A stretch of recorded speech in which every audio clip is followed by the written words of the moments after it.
Hey there, I'm Gary Schuster, and this is Innovation Cafe. Today I want to talk about strategy when you are filing for a patent for your invention.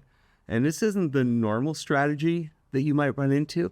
This is something I developed myself. You patent what you can patent, and what you can't patent, you ruin for everyone else. I know, sounds mean, but as a business strategy, it's really important. So let's go over what you want to protect. First thing you want to protect is what you're actually doing. That's like the core thing that you need to protect. So for sure, that goes in your patent application. The next thing, things that you plan to do that are actually in the pipeline already. The third thing is something that you intend to do. It's probably going to happen. It's on your roadmap. And the fourth thing, things that you know how to do that are related to what you plan to do, but you don't have any actual plans to do it. And the fifth thing is that you want to wreck it for other people so that you don't have to license a patent from them for generation 3 or 4 of your product. Now, what do I mean by that? Well, we're taking advantage of something that is normally a pretty bad thing, which is that the patent office in the US seems to have two different standards for enablement. We've talked about it before. You have to enable an invention in your patent application in order for the patent to issue. Enablement basically means you have to put enough information so someone else who knows what they're doing can build it. In order to get a patent, it has to be perfectly enabled. Like you can't have any gaps in there whatsoever. But in order for a patent examiner to look at prior art and say it renders your invention obvious, the standard is way lower. It doesn't even have to be enabled. They just have to mention it offhand. Well, we're going to do A, B, C, and D, and I guess we could one day do F. We're not really sure how to do it. And the patent examiner will look at that and say, well, they rendered F obvious because they mentioned it. So how easy is it